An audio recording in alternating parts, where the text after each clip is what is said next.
Hi, my name's Eric Horst, and I'm working this summer for the Shear program. I'm an undergraduate material science and engineering student, and I'm working for Dr. Mehta in her extracellular matrices laboratory.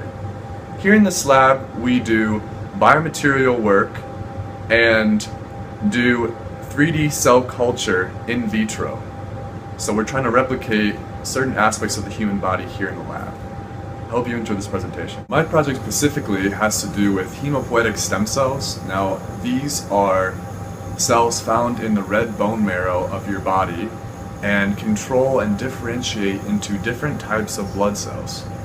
So what this lab is trying to do is take a in vivo model found in the body and bring it into the lab. How we do that is to take something called a hydrogel, which is a type of polymer that can absorb 90% water in its volume, and then seed the cells before the hydrogel is polymerized.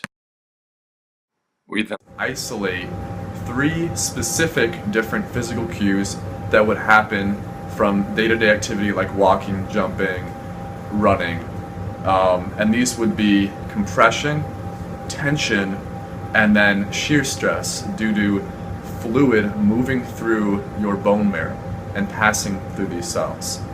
My project specifically deals with shear stress, and so what we had to do was build a bioreactor to test the shear stress isolation on these HSCs, hematopoietic stem cells, to see if the cells would react. The bioreactor is composed of many components which need to be sterilized before they can be used.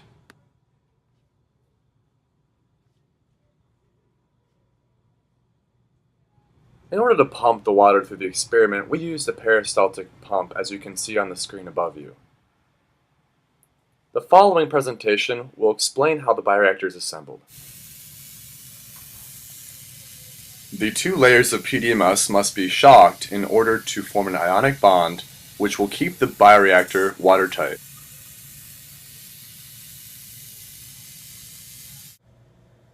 Here you can see me as I press the 2 PDMS layers together, forming a watertight seal.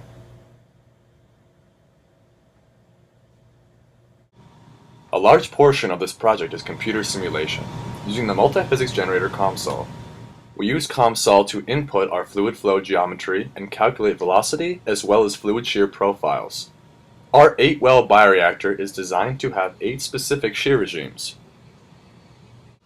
The geometry of our cell construct areas is too complex for one large simulation.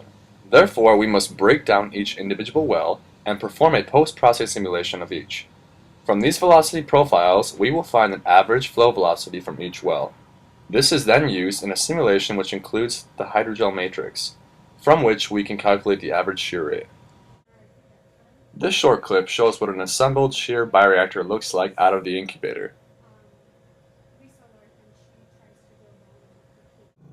Once the prototype was tested, we move on to create a customized shear bioreactor.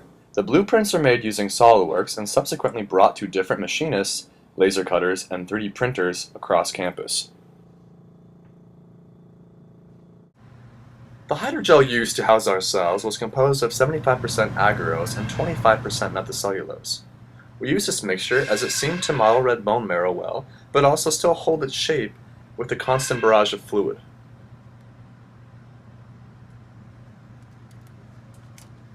Working with gels is tricky because they often solidify inside the tube while you're trying to seed cells. On the top part of the incubator, you can see another experiment I've been running in the lab. On the bottom is a complete setup of the final shear bioreactor.